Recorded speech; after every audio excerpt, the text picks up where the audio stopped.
For me, my name is Honorable Chris Ewe Okaiben, representing the good and wonderful people of Oredo West constituency. And by the grace of God, I haven't served as Secretary of Oredo Local Government, and I haven't served as a commissioner from Edo State. Nominated from Oredo, I come from the same local government with the governor. But I am particularly disturbed and rather embarrassed at what we now hear the governor say in the public. In the glaring eyes of the camera, it is very disheartening. I feel very disturbed. In a government where the governor was the chairman of government, in a government where he was the chairman economic team, which means he was the chairman of that government. And I'm embarrassed and ashamed to hear that the same governor is setting up a committee of inquiry to look into the contract that was awarded under his watch. I am urging him. Charity, they say, begins at home. The governor must excuse himself from office. If that committee must do a diligent job, if that committee must be trusted, if that committee must be a reliable committee, that committee of inquiry, the governor must step aside from office for within the period that committee is expected to do their job. Because he who stays in glass houses do not throw stones. I believe it is not a crime in Nigeria to help somebody to assume the office. The governor has consistently defied the values of the office of a governor by his utterances, by his actions, and we are very embarrassed in Oredo.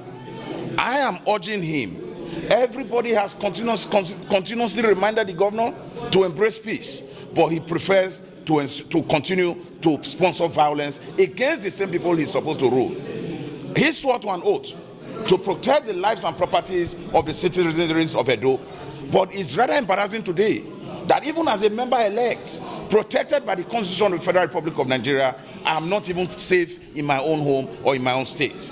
And the governor is proud to sit in front of the media houses to say that he has set up a committee to look into contracts that he supervised and superintended over as the economic chairman in Edo State. Therefore, I'm calling on Nigerians to join us to interrogate, I repeat, to join us to interrogate the integrity and the credibility of a man who calls himself the governor of Edo. In a government where you were chairman of economic team, you were chairman of government, you are setting up a committee to investigate the project, you inspected the project, you signed on some of the memos, and then I'm ashamed that I come from the same local government with him. Therefore, I am telling him, he cannot kill all of us because he wants a second term. He cannot destroy Edo State and set Edo State ablaze because he wants a second term. And I want to remind him, just 3.5 years ago, when he was still a subject of this former governor of Edo State, who is today present national chairman, this same governor used to be very humble, carrying files in his armpits, waiting for this same national chairman. He's insulting and destroying his personality today.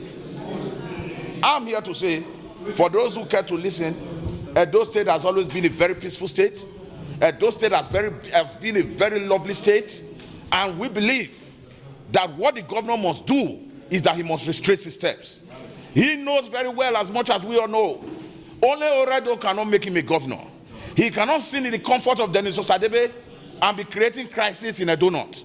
He cannot sit in the comfort of Denis Osadebe and be creating crisis in Edo Central. But I want to assure him that if he continues like this, all we can but say is not the same people he wants to destroy now that he expects to vote for him on election day.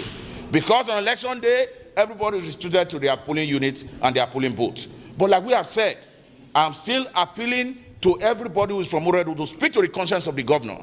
You do not bite the finger that fed you. But I know very well, I hope what is beginning to happen in Edo is not lacking to the biblical example, where even when God told Moses to go to Pharaoh to let my people go, God even hardened the heart of Pharaoh so that the people of Israelite must be free. Therefore, if the people of Edo must be free, I pray the governor continue to harden his heart so that he will ease himself out of APC and ease himself out of Edo State. I wish him well in this sojourn, and I only pray he do not put his 10 fingers in his mouth and regret, oh, had I known.